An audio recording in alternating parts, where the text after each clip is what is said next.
What up? So yeah, atheists are on the same coin of spiritual ignorance as spiritual. I mean, no, not spiritual. Religious fundamentalists, because there's a difference, you know. And was it psych doctrinate, or should I say psych indoctrinated?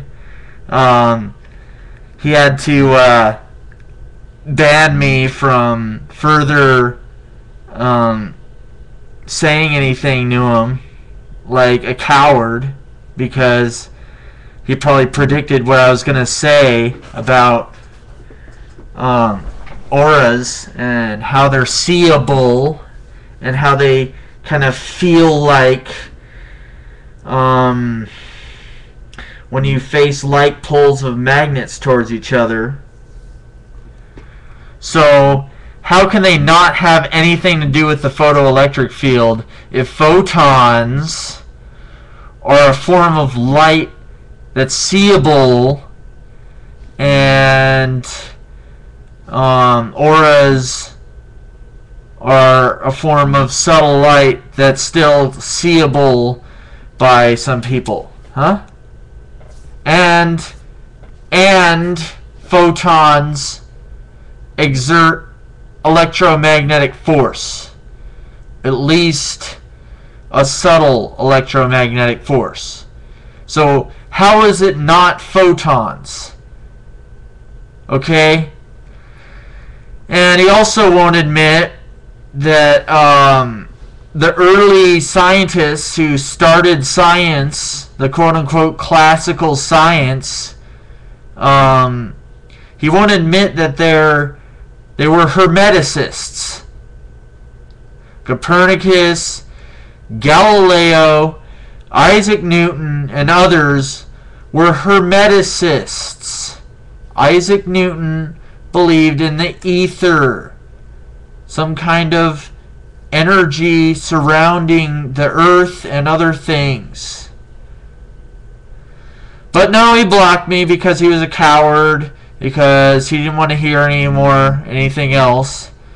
And I was also going to say that electrons are also connected to the photoelectric field, because electrons, and there's electron ions in the brain, and they're the kind of ions where there's either more or less electrons than there are protons.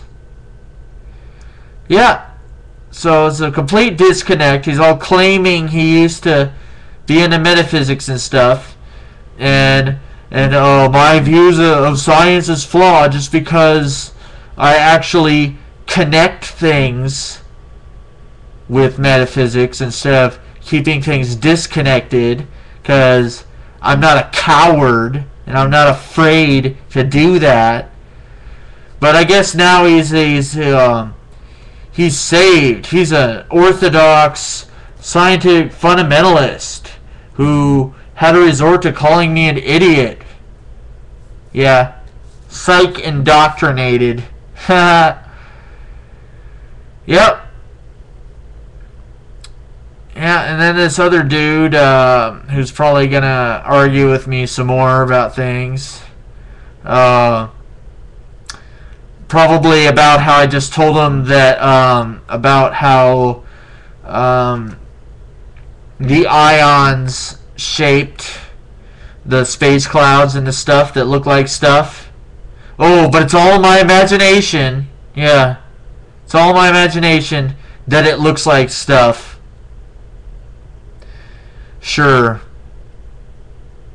I don't really use that much imagination at all. When I look at things like that, I call it how I see it. It could look like something else according to someone else, but it still looks like something. Okay?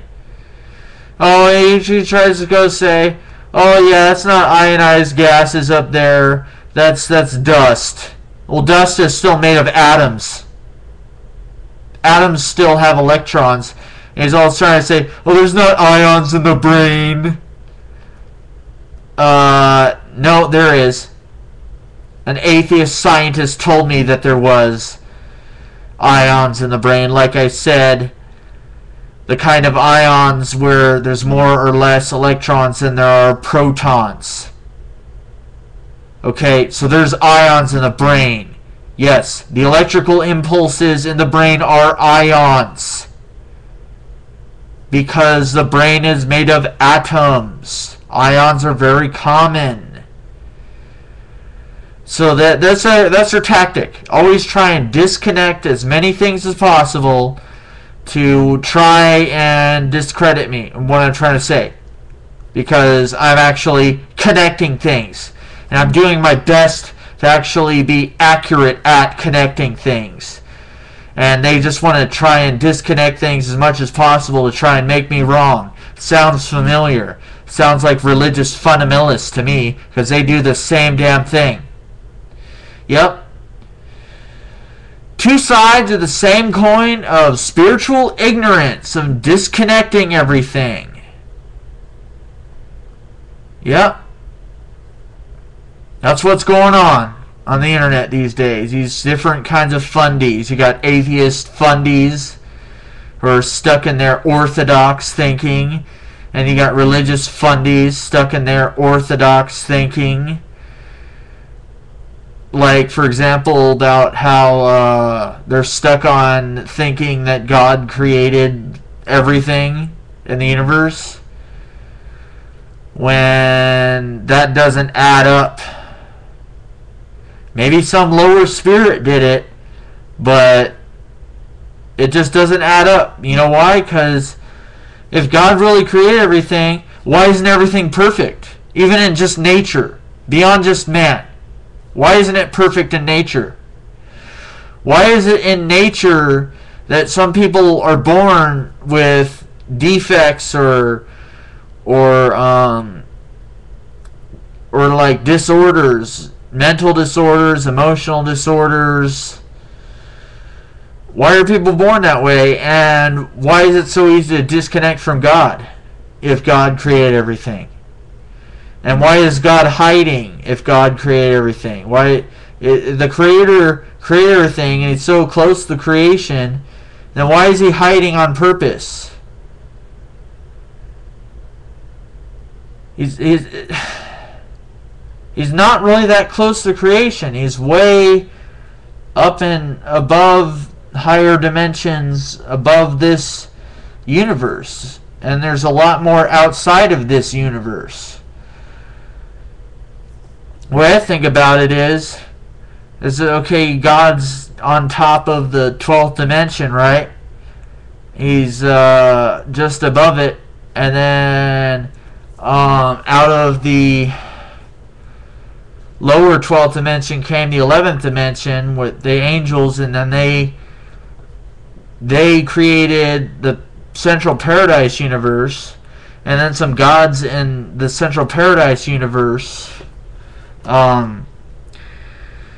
They created Shekinah, and then Shekinah created the 9th dimensional universe field, wherein the universe just created itself. And it tried at first to mimic the Paradise universe, and it failed to do that, and it declined. And this is why it is like this. And it led to there being a tree of knowledge of good and evil and stuff in the 4th dimension. And so it just don't add up anymore, huh? Yeah, and maybe there was even evolution too because of that. Yep. That some kind of spirit's guided, not God. And yeah, and so on the two different sides of this coin of spiritual ignorance, you just got demonic people just keeping their higher intelligence out of their body, staying stuck in their little grounded thinking that's is so limited, and they're just stuck, and they're not going to go anywhere else because they think their view is better than anyone else's, and anyone comes along, challenges their view, they're automatically wrong because they gotta try and disconnect as many things as possible. Neither side likes the idea of auras, or they don't like the knowledge of auras. Religion says, oh, that's occult, that's heretical, that's they'll even go as far to say it's demonic. That's not very good, because then they'd be putting demons in their aura, wouldn't they? That's not good. And then science will go and say, well, there's no aura. There's photoelectric fields, but we're not going to connect that to the aura at all because that would be against our Orthodox, fundamentalist, scientist thinking. But they won't say that. That's what I say about it, right? But that's pretty much what it is. And, yeah, so, and they'll disconnect anything outside of the brain as from anything that has a mind. Everything outside of the brain is dead. Everything outside of any living body is dead. Yeah. Disconnected thinking. Discombobulated thinking on either side. So don't add up on either side. So you have to come up with more stuff. Oh, it's New Age. Either side will go and say that too. Oh, it's all automatically New Age crap. So it's automatically wrong because that is what our rhetoric says it is, because we can't make that right or anything. We can't make spiritual knowledge right or anything. It has to be wrong because we can't make that real. We got to conceal it, keep it secret that way, keep everyone ignorant of it, you know. Because we want more people to die. We don't want anyone to physically ascend. We don't want anyone to know about physical ascension, so that they could just justify their own death. Oh, we're gonna die anyway, so let's go eat this crap food or shoot this heroin or go fight all the time or something. Yeah. So go and justify the madness. Yeah. So people who say God's the creator, they're just trying to justify the madness of this mad reality that we live in that doesn't add up to anything having to do with God at all. And then you got the atheists saying, oh, there's no God. Yeah, they're just saying that to justify their madness too. So either way, it's a disconnected thinking, justifying their own madness, not thinking beyond the box or anything, because doing that would automatically be New Age, and that would be automatically be bad, because New Age is automatically bad because people in New Age have done bad things. Well, maybe they have. Well, people on either side, the atheists or the religious fundamentalists, have also done bad things too. So what does it matter? Huh? It all kind of cancels itself out now, doesn't it? Time to come up with another side. The spirit science side. Oh, but we gotta hate on that side because it's getting too close to the truth. And that's the truth that neither side's gonna want to admit to. Maybe more so on the atheist side. Yeah. Gotta deny all spiritual existence. Even metaphysics people too. Yeah. Like psych indoctrinated. Yep, so that's how it is. I'm the real rebel. Yeah, we're the real rebels. People of the spirit science trying to investigate more stuff, trying to actually connect things with spirit and not trying to keep things disconnected like both of these sides do. We're the real rebels. So let's take it to the next level somehow. Alright? Figure this out. Yeah, and the dimensions I was talking about, that's just like different levels of photoelectric fields that surround all things that have a connection to consciousness because of electrons, mainly. Because the brain and atoms. connected. Alright, peace out, yo.